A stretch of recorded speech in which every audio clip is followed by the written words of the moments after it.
Pit top and pit bottom layout के बारे में जो भी क्वेश्चंस हैं वो हम देखेंगे, तो थोड़ा ध्यान से इसको, है ना, 2 पार्ट में ये कवर अप होगा पूरा चैप्टर। हालांकि छोटा सा था इसलिए कल मैंने बोल दिया था कि यार पूरा एक बार में पढ़ लो। चलिए तो स्टार्ट करते हैं। Question number 1, which of the following statement is not true with respect to incline. Incline के रेस्पेक्ट में निम्न में से कौन सा स्टेटमेंट जो है तो ट्रू नहीं है।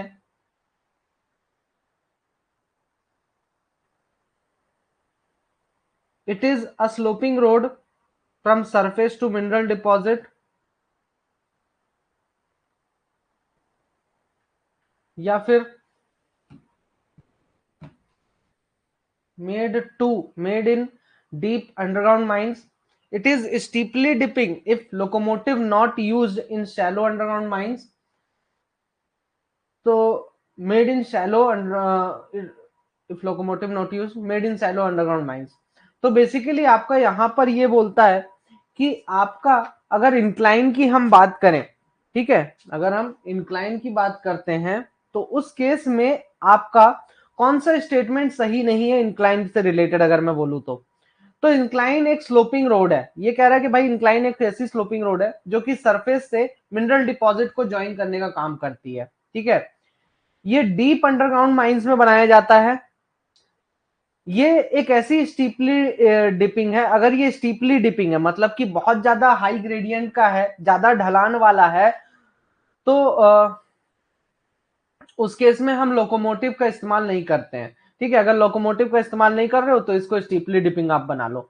और दूसरा, इसको शैलो अंडरग्राउंड माइंस में हम जो है तो यूज करते हैं। तो यहाँ पे 2 ऑप्शंस आपके दिमाग में क्लिक होने चाहिए अगर जो तुक्का भी मारना चाह रहे हैं तो भाई कि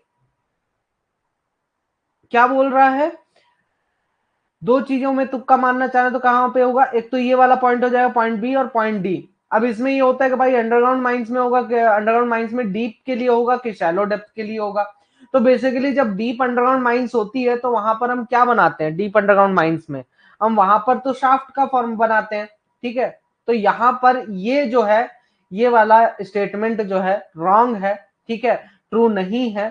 तो यही आपका करेक्ट आंसर हो जाता है। So option number B is the right answer, ठीक है। बेसिकली आपका बोलता है कि अगर आपका इंक्लाइन स्टीपली डिपिंग है, ठीक है, या फिर अगर आप अपने इंक्लाइन में अगर आप लोकोमोटिव का यूज नहीं करना चाह रहे हैं, आप अगर लोकोमोटिव का यूज माइंस में नहीं करना चाह रहे हैं तो आप स्टीपली डिपिंग इंक्लाइन भी बना सकते हैं। जैसे कि 1/5 का इंक्लाइन बना लो, 1/4 का इंक्लाइन बना लो, ठीक है, ये ओके, ठीक है। तो ये चीज आपको ध्यान में रखनी होगी। नेक्स्ट क्वेश्चन पर आते हैं, क्वेश्चन नंबर 2 पर, जिसमें कि बोलता है the maximum angle of dip on a rock bed is known as. जो डिप का मैक्सिमम एंगल होता है किसी भी रॉक बेड पे वो किस नाम से जाना जाता है, true dip, apparent dip, main dip या स्ट्राइक के नाम से जाना जाता है।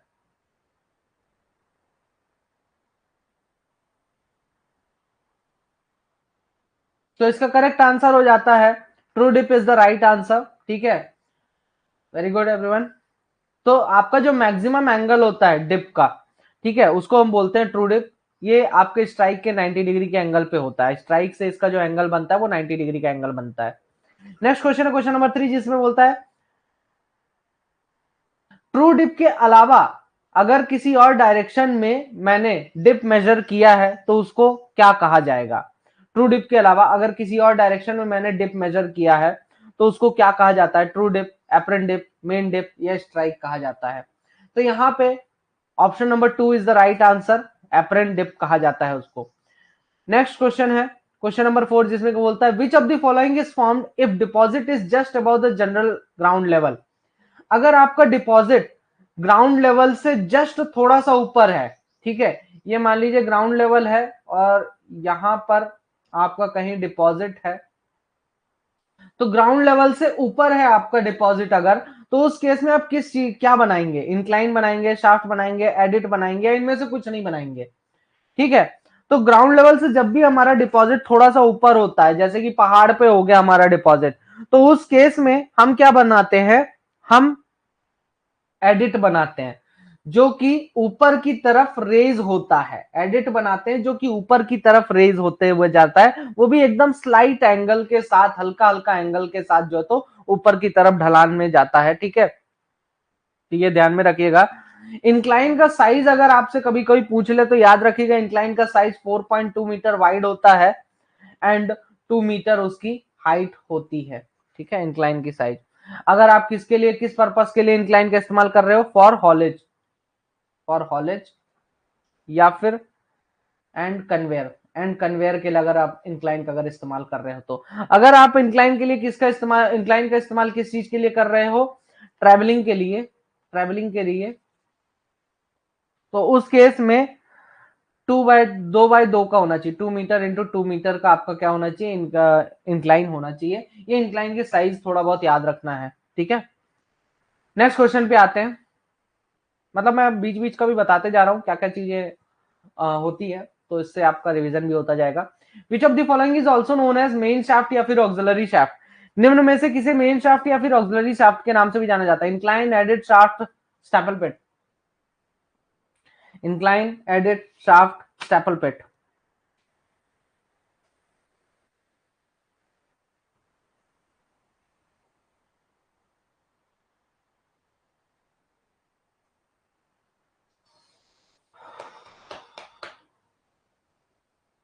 तो इसका करेक्ट आंसर होगा, शाफ्ट को ही दोनों नाम से जाना जाता है।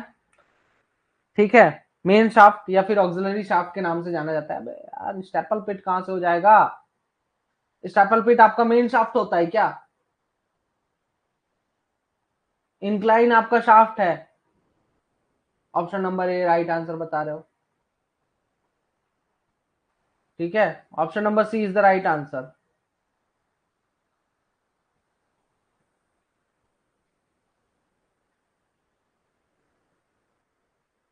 Which of the following shaft is parallel to the dip, निम्न में से कौन सा शाफ्ट जो है डिप के पैरेलल होता है, वर्टिकल शाफ्ट, इंक्लाइन शाफ्ट या फिर इंक्लाइन या फिर मेन शाफ्ट, डिप के पैरेलल कौन सा शाफ्ट होता है।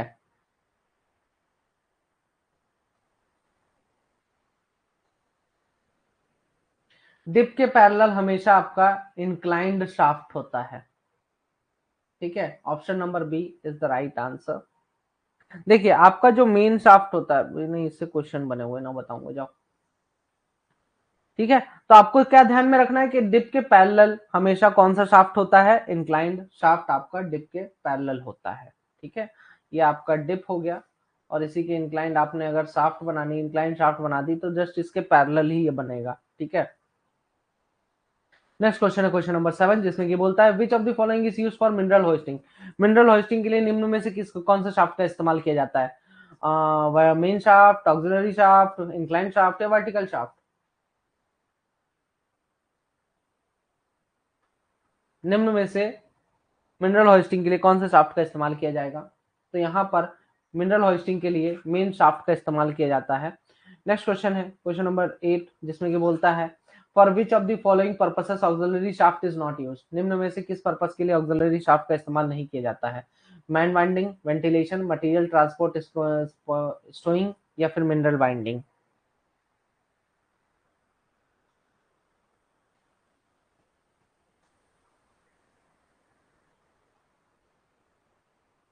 वेंटिलेशन के लिए नहीं यूज होगा ऑक्सिलरी शाफ्ट, पक्का नहीं यूज होगा, नहीं यूज होगा।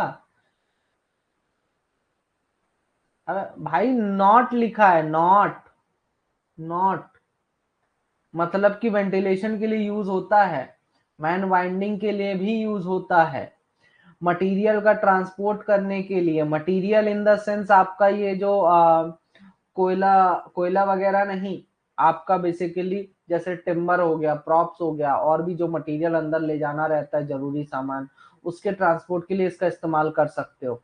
मिनरल वाइंडिंग के लिए आप इसका इस्तेमाल नहीं करते हो, इसलिए option number D is the right answer. क्योंकि मिनरल वाइंडिंग में अगर आप इसका इस्तेमाल करोगे तो उस केस में आपका पूरी की पूरी हवा गंदी हो जाएगी, और वही हवा पूरे माइंस में रोटेट करेगी, पूरे माइंस में रोटेट करेगी, तो गंदी हवा को क्या माइंस में रोटेट करने का फायदा ही क्या है। ठीक है, ये ध्यान में रखिए। तो हमने यहाँ पे देखो दो चीजें देखी। पहला चीज ये बोलता है कि अगर आपकी डिपॉजिट की गहराई, सीधी सी बात है, यहाँ पर ये बोलता है कि अगर आपकी डिपॉजिट की गहराई 30 मीटर से अधिक है, more than 30 metre, more than 30 metre, अगर आपके डिपॉजिट की गहराई है तो उस केस में आप शाफ्ट बनाओगे, शाफ्ट बनाओगे। ठीक है। अब ये शाफ्ट दो है, जो है दो प्रकार का होता है। एक होता है आपका मेन शाफ्ट और दूसरा आपका होता है ऑक्सिलरी शाफ्ट। ऑक्सिलरी शाफ्ट, जो आपका मेन शाफ्ट होता है उस वो किस लिए यूज होता है? For hosting, hosting mineral, hosting mineral. और जो आपका ऑक्सिलरी शाफ्ट होता है वो किस लिए होता है? वेंटिलेशन के लिए होता है, मैन वाइंडिंग के लिए होता है। ठीक है आपका, और मटेरियल ट्रांसपोर्ट के लिए होता है, मटेरियल ट्रांसपोर्ट के लिए होता है। और आपका यहाँ पे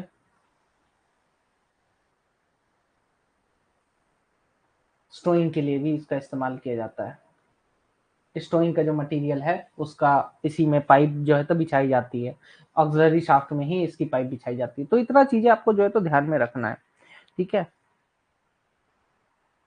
इंक्लाइंड शाफ्ट, इंक्लाइंड शाफ्ट जैसे कि कहां पर है आपका? Kolar gold field. ठीक है, कोलार गोल्ड फील्ड्स का दिया हुआ है इसमें कि inclined shaft Kolar gold mines, KGF, जहां पे रॉकी भाई राज करता था, वहां पे इंक्लाइन शाफ्ट बने हुए हैं। इंक्लाइन शाफ्ट की जो ग्रेडियंट है वो 1/4 है। ठीक है, 1/4 है या फिर 1/3 है। ठीक है। तो इंक्लाइन शाफ्ट आपका इस ग्रेडियंट पर पाया जाता है और 30 मीटर की गहराई तक जो है तो इंक्लाइन शाफ्ट आपका बनाया गया है वहां पर। ठीक है। चलिए नेक्स्ट क्वेश्चन पर आते हैं। Which of the following is not made when two और more deposits have to be worked by underground mining methods? जब दो या उससे अधिक डिपॉजिट्स आपका अंडरग्राउंड माइनिंग मेथड से वर्क किया जाना है तो उस केस में निम्न में से किस चीज को नहीं बनाया जाता है? स्टेपल पिट, शाफ्ट, सेकेंडरी शाफ्ट या क्रॉस मेजर ड्रिफ्ट?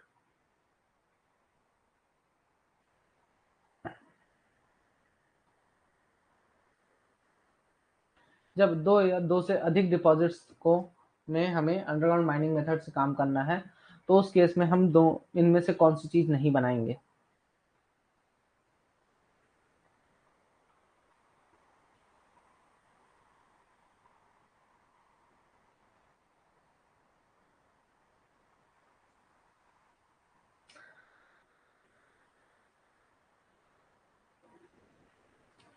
तो यहां पर ऑप्शन नंबर बी आपका राइट आंसर होता है, शाफ्ट। बी आपका राइट आंसर होता है। ठीक है, क्योंकि स्टेपल पिट और सेकेंडरी शाफ्ट दोनों एक ही चीज है। ठीक है, आपका जो स्टेपल पिट होता है, स्टेपल पिट को आप किस नाम से भी जानते हैं, बुला सकते हो, सेकेंडरी शाफ्ट के नाम से भी बुला सकते हो। और दो सीम्स को कनेक्ट करने के लिए तो हम क्या यूज करते हैं? क्रॉस मेजर ड्रिफ्ट यूज करते हैं। तो दो डिपॉजिट्स हो गया, यहाँ पे दो डिपॉजिट बोल दिया तो इसलिए क्रॉस मेजर ड्रिफ्ट तो बनेगा ही बनेगा। ठीक है, तो बना सकते हैं क्रॉस मेजर ड्रिफ्ट, लेकिन यहाँ पर शाफ्ट को पर्टिकुलरली सिर्फ और सिर्फ शाफ्ट को नहीं बनाना है। शाफ्ट तो आपका सरफेस से हो जाता है जो कि अंडरग्राउंड तक ले जाने का काम करता है। ठीक है,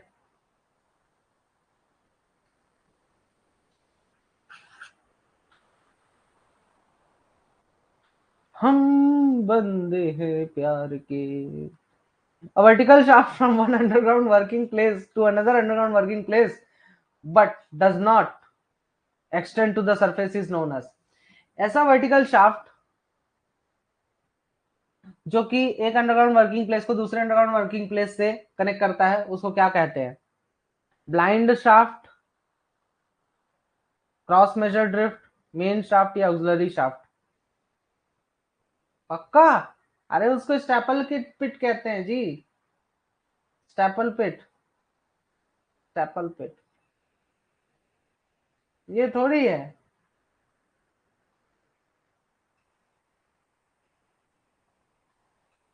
देख लो सबके आंसर पलट गए। कुछ टिके हुए अभी भी है। तो बेसिकली स्टेपल पिट को ही ब्लाइंड शाफ्ट कहा जाता है, ठीक है। तो option number A is the right answer.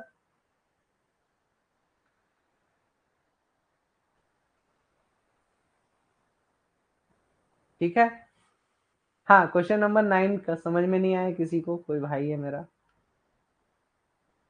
अरे देखो क्या होता है, देखो आपको मान लीजिए ये सरफेस है, ठीक है, सरफेस है, और यहाँ पे दो ठो डिपॉजिट्स हैं।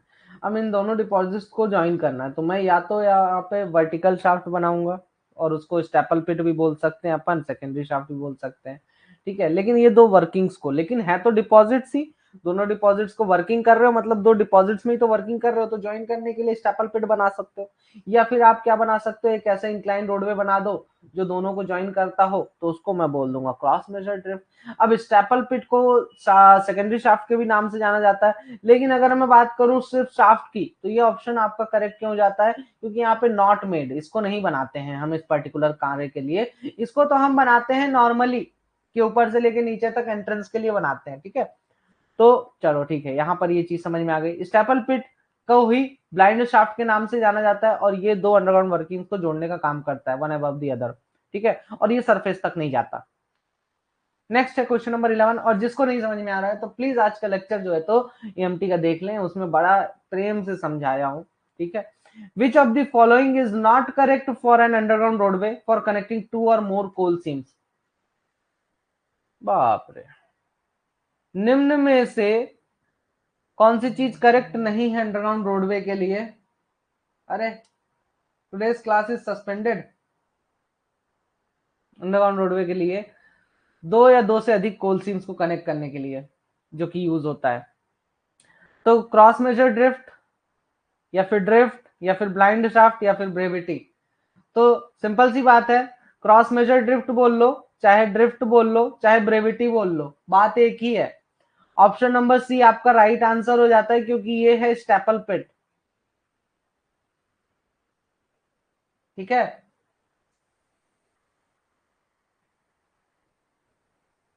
Next question, question number 12, which of the following is not an advantage of shaft? निम्न में से शाफ्ट का एडवांटेज क्या नहीं है? शाफ्ट में बहुत सारे सेफ्टी डिवाइसेस की जरूरत पड़ती है, लेस मैन पावर की जरूरत पड़ती है क्लोजर टाइम में, जब आपका माइंस बंद रहती है तब मैन पावर ज्यादा जरूरत नहीं पड़ती शाफ्ट में। शाफ्ट का जब वाइडनिंग करते हो, जब शाफ्ट को चौड़ीकरण करते हो, मतलब शाफ्ट पहले इत्तू सा बनाया, अब इसको इत्तू सा करना है, तो उस केस में जो रेजिंग के लिए अरेंजमेंट किया हुआ है, मतलब कि जो मटेरियल को या फिर मैन वाइंडिंग के लिए जो आपने अरेंजमेंट किया है, उसकी पोजीशन डिसलोकेट हो जाती। भाई हेड गियर पहले इतने में बना के रखा था, अबे अबे अबे क्या कर दिया, हेड गियर पहले इतने में बना के रखा था, चौड़ा कर दोगे तो अब हेड गियर को इतने में ना बनाना पड़ेगा, तो डिसलोकेशन हो जाता है। डेली इंस्पेक्शन की जरूरत पड़ती है, डेली इंस्पेक्शन की जरूरत पड़ती है इसमें। तो कौन सा डिसएडवांटेज नहीं है?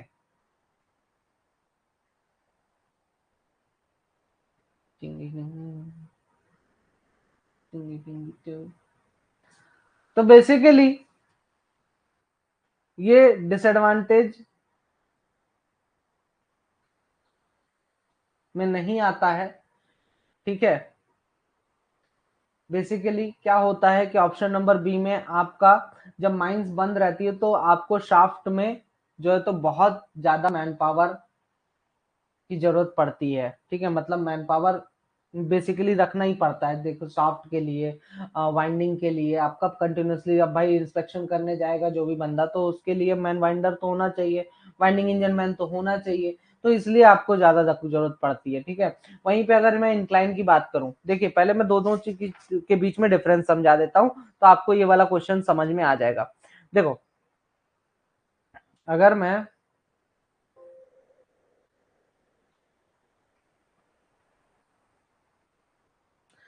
मैं क्या बना रहा हूं, इंक्लाइन बना रहा हूं, ठीक है, इंक्लाइन अगर मैं बनाता हूं, तो इस केस में इंक्लाइन बनाना क्या होता है, बहुत ही ज्यादा सस्ता होता है, चीपर होता है, ठीक है, एंड क्विकर भी होता है।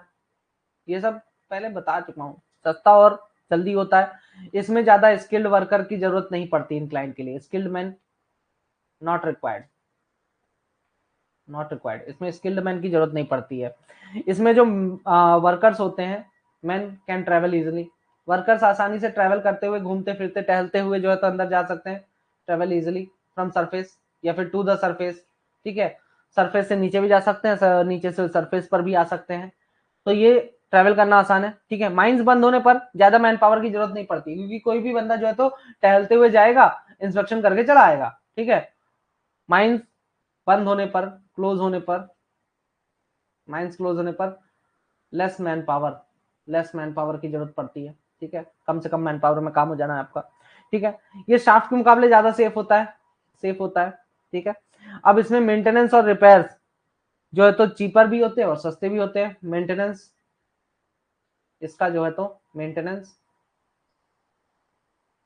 इज चीपर, चीपर मेंटेनेंस आपका बहुत ही चीपर होता है और आसान भी होता है, आसानी से मेंटेनेंस मेंटेन कर सकते हो, ठीक है।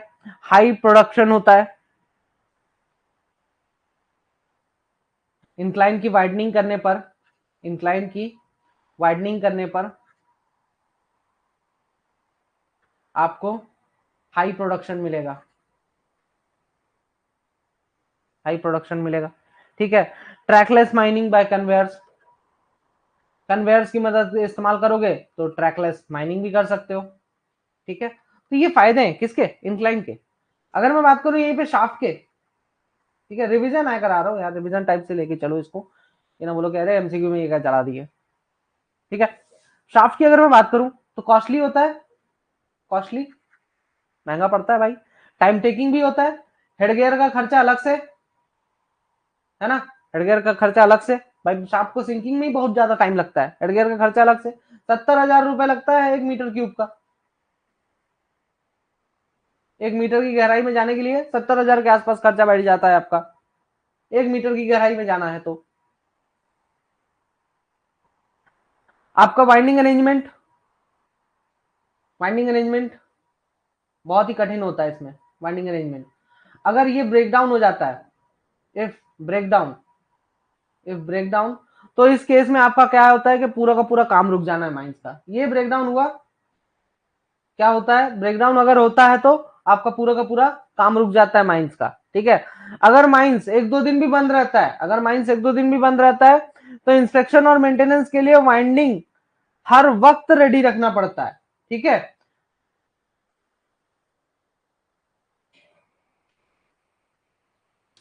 अगर आपका एक दो दिन के लिए काम बंद भी रहता है, माइन क्लोज होने पर आपको वाइंडिंग हर वक्त ओके रखना पड़ेगा, ठीक है। तो इसके लिए मैन पावर भी जरूरत पड़ती है। इसमें सेफ्टी डिवाइसेस बहुत सारे जरूरत पड़ते हैं, क्योंकि कभी भी कुछ भी एक्सीडेंट होने का खतरा बना रहता है। डेली इंस्पेक्शन की जरूरत पड़ती है और डेली इंस्पेक्शन करना पड़ेगा, मतलब इसको हर वक्त मेंटेन करके रखना, इसको मेंटेनेंस इसका बहुत ज्यादा हाई हो जाता है, इसका मतलब ये है, ठीक है। शाफ्ट वाइडनिंग के कारण क्या हो जाता है, आपका रेजिंग अरेंजमेंट जो है वो पूरा का पूरा डिसलोकेट हो जाता है यहाँ पे।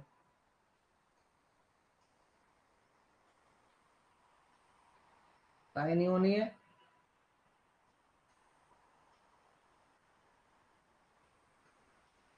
हमारी क्लास होगी जी, तुम्हारा, तुम लोगों को पीछा ना छोड़ूंगा मैं, इस बार एग्जाम ना क्रैक किए ना और कोई बहाना मारे, क्वेश्चन नहीं समझ में आया, कहाँ से आ गया, मुझे नहीं पता कैसे पढ़ते हो, मुझे बस इससे मतलब है पढ़ो, मेरे से जितना हो पा रहा है मैं करा रहा हूँ, आपसे जितना होगा उतना आपको करना पड़ेगा, जितना होगा नहीं क्षमता से ज्यादा करना पड़ेगा, लेकिन कहीं से भी कुछ भी मिले पढ़ो, ज्ञान मिलना चाहिए बस, और इतना पढ़ के जाओ कि साला निकल ही जाए इस बार तो, कोई बहाना नहीं सुनेंगे, मतलब कि क्या हुआ, इसने बंदे ने तो इतना करवाया लेकिन कुछ नहीं आया, नहीं कोई मतलब नहीं मेरे को भाई, मुझे खुद नहीं पता है कि एग्जाम में क्या पूछेगा।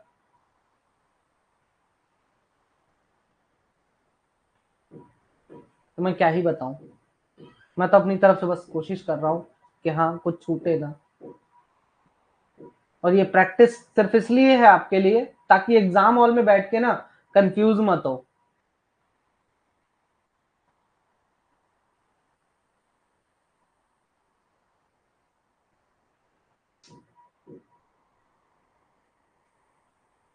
विच of the following is not an advantage of incline?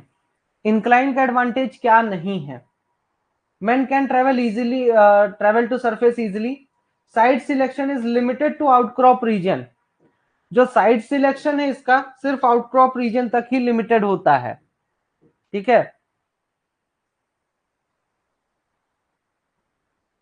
Trackless mining by conveyors is possible, locomotives can be use underground. Locomotives का अंडरग्राउंड में हम यूज करेंगे, ठीक है, तो कर सकते हैं अंडरग्राउंड में। तो भाई इसमें देखो ये भी ऑप्शन सही है, आसानी से जा सकता है, ये भी सही है, ये भी सही है।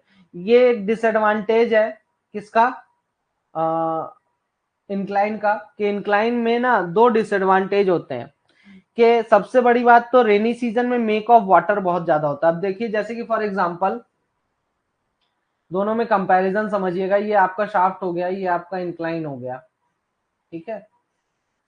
नहीं ऐसे नहीं, ऐसा नहीं होना चाहिए। ये आपका शाफ्ट और ये आपका इंक्लाइन, ठीक।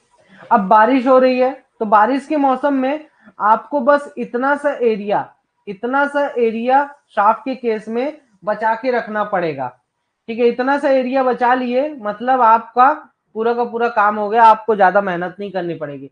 लेकिन इसके केस में, किसके, इंक्लाइन के केस में, यहां से भी पानी अंदर जाएगा, यहां से भी धीरे धीरे पानी मिट्टी से होते हुए अंदर जाएगा, यहां से भी जाएगा, यहां से भी जाएगा, यहां से भी जाएगा। तो पानी का मेक बहुत ज्यादा होता है इसमें। यहाँ पे लिमिटेड है, बस छोटी सी जगह पे ही पानी का मेक देखने को मिलेगा, बाकी तो पानी नीचे चला जाएगा सीधे, ठीक है। लेकिन इसमें क्या होता है कि पूरा का पूरा यहां से लेके यहां तक बहुत ज्यादा पानी बनता है। और जब बारिश के मौसम में जब हम लोग आते थे ना बाहर, अंदर से एक बाहर जब आ रहे थे, आते हैं ड्यूटी खत्म करके, तो देखते हैं कि झरना चल रहा है छत से एकदम से, जैसे ही सरफेस के पास पहुंचने वाले होते हो, सरफेस से झरना चलता रहता है,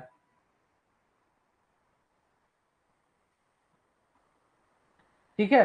तो ये चीज होती है, दिक्कत देखने को मिलती है यहाँ पर। तो इसलिए आपका साइड सिलेक्शन जो है तो और दूसरा ये है कि इसका साइड सिलेक्शन जो है तो सिर्फ आउटक्रॉप रीजन तक ही लिमिटेड होना चाहिए, इससे बाहर नहीं जाना चाहिए। आउटक्रॉप के बाहर अगर आपका साइड चला जाता है, ठीक है, तो उस केस में आपको दिक्कत होने लगती है। अरे यार भाई, मेरा चाचा परेशान है।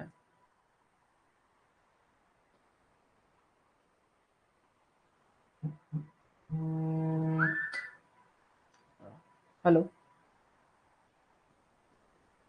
हेलो,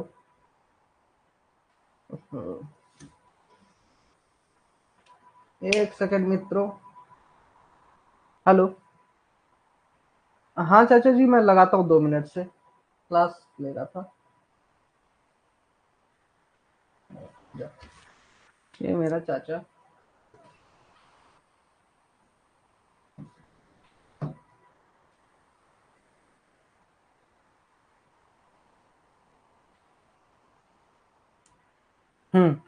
ठीक है, तो option number B is the right answer. Next question है question number 14। Which of the following is not required while selecting site of an incline or pit?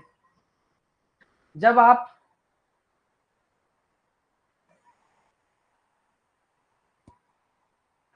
जब आप साइट का सिलेक्शन करते हैं इंक्लाइन के लिए और पिट के लिए, तो निम्न में से किस चीज की जरूरत नहीं पड़ती है?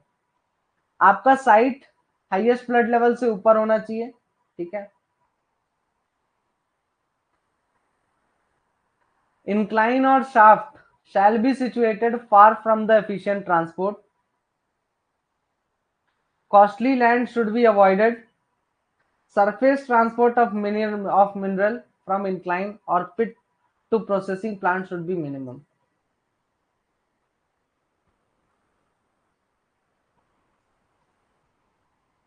पक्का? देखिए, शाफ्ट के इंक्लाइन के लिए या शाफ्ट के लिए जब भी आप साइट का सिलेक्शन करते हो, तो आपका जो साइट है हमेशा हाईएस्ट फ्लड लेवल से ऊपर होना चाहिए उस एरिया के, ठीक है। इंक्लाइन और शाफ्ट जो है तो आपका हमेशा जो भी आपका ट्रांसपोर्ट सिस्टम है उससे दूर बैठा होना चाहिए।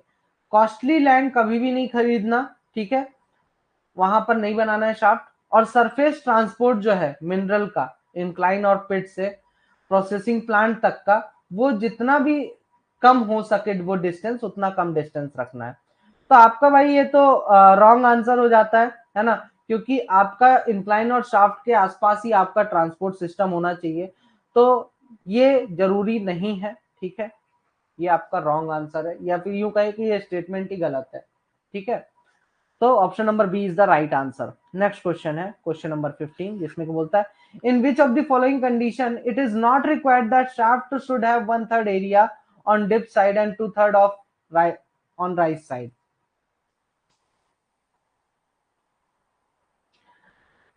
निम्न में से किस कंडीशन में यह कहा जाता है कि शाफ्ट जो है, शाफ्ट का 1/3 एरिया जो है डिप साइड में होना चाहिए और 2/3 एरिया राइट साइड में होना चाहिए? जब सीम्स का इंक्लिनेशन ज्यादा होता है, जब सीम फ्लैट होती है, या सीम का ग्रेडियंट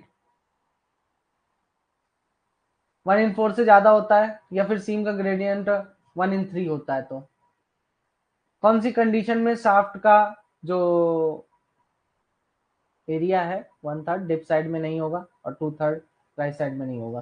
तो जब सीम्स आपकी फ्लैट होती हैं, इंक्लिनेशन ज्यादा होगा तो ऐसा करना पड़ेगा, 1/4 का से ज्यादा ग्रेडियंट तब ऐसा करना पड़ेगा, 1/3 का ग्रेडियंट है तब ऐसा करना पड़ेगा। Option number B is the right answer, ठीक है। नेक्स्ट क्वेश्चन पे चलते हैं, क्वेश्चन नंबर 16।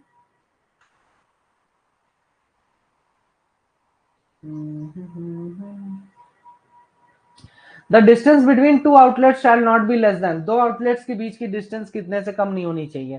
13, 13.5, 14, 14.5। ये तो एग्जाम हाल हुआ क्वेश्चन, क्यों 13.5? Next question, question number 17, CMR में दिया हुआ ये चीज। तो what must be the separation between two shafts while sinking simultaneous? जब दो शाफ्ट को एक साथ आप सिंकिंग कर रहे होते हो तो उस समय दोनों शाफ्ट के बीच का जो दूरी होनी चाहिए, कम से कम कितनी दूरी आपको मेंटेन करके रखनी है? 30 से 60 मीटर, 60 से 90, 9 से 90 से 120 और 120 से 150, ठीक है। तो ये डायरेक्ट क्वेश्चन है, इसमें आपका 30 से 60 मीटर की दूरी पर होना चाहिए। साइमल्टेनियस मतलब एक साथ दोनों शाफ्ट का सिंकिंग हो रहा है, दो शाफ्ट का, तो इनके बीच की दूरी कम से कम 30 से 60 मीटर के बीच की होनी चाहिए। नेक्स्ट क्वेश्चन है क्वेश्चन नंबर 18, जिसमें कि बोलता है which of the following is not an advantage when two shafts are close to each other? जब दो शाफ्ट्स एक दूसरे के आसपास होते हैं तो उसका क्या फायदा नहीं होता है? निम्न में से कौन सा फायदा नहीं है?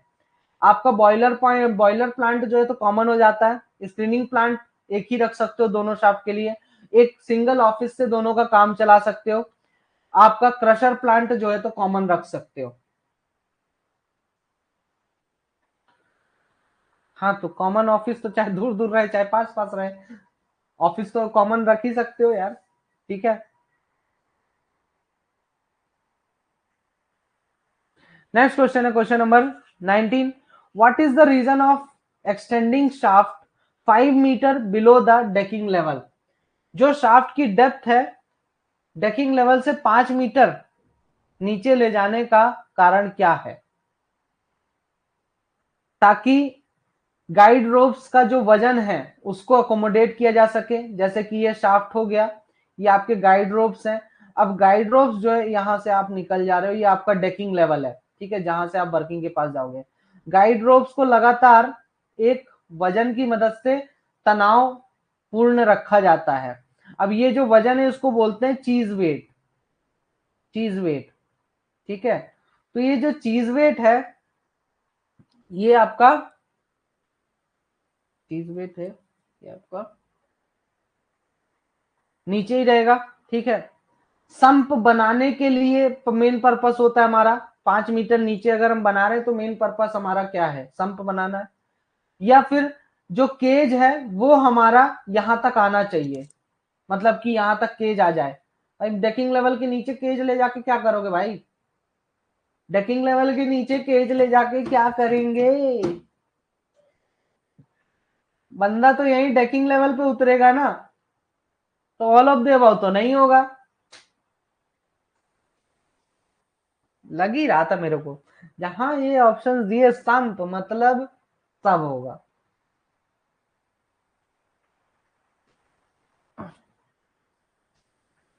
तो संप के लिए देखो यार, जरूरी नहीं है कि 5 मीटर नीचे तक ही आप एक्सटेंड करो।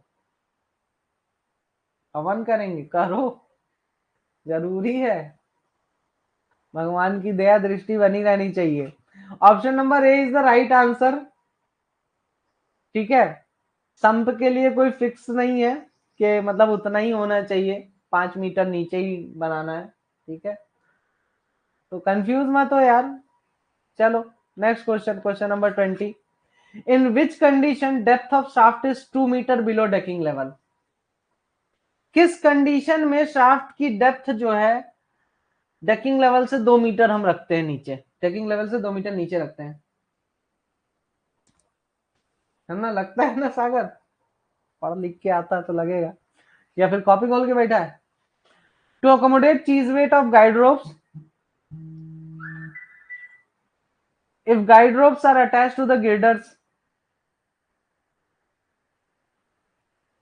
कहाँ गया?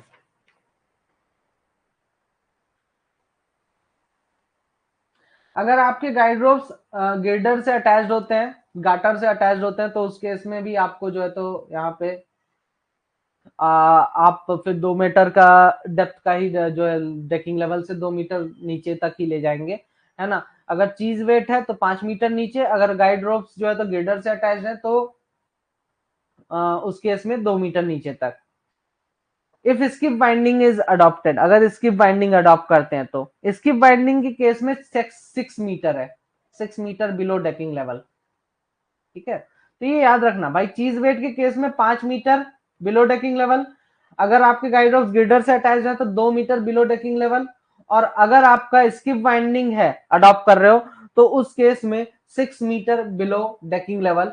तो यहाँ पे question number option number B is the right answer. ठीक है,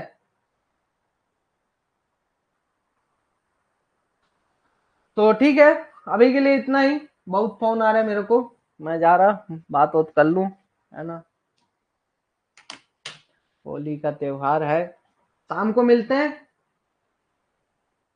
बात कर लूं चाचा से। मेरा चाचा सच में विधायक है जी, मजाक नहीं है। 5-6 करोड़ रुपए उसके लिए कुछ नहीं है, बैग में भर भर के लेके जाता है।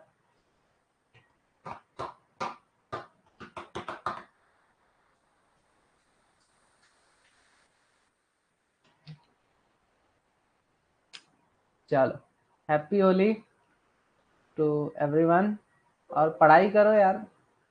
और होली मनाने का क्या है, होली का तो देखो मनाने का मेरा ऐसा है कि होली का सीधा सिंपल फंडा रहता है कि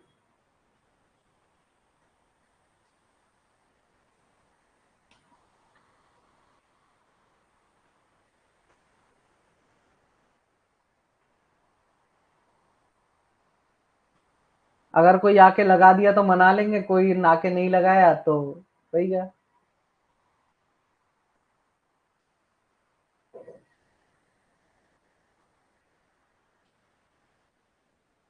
चलो, गुड नाइट एवरीवन, मिलते हैं इवनिंग में, इवनिंग में रेस्क्यू का क्लास होगा। ठीक है, till then all the best and thank you so much.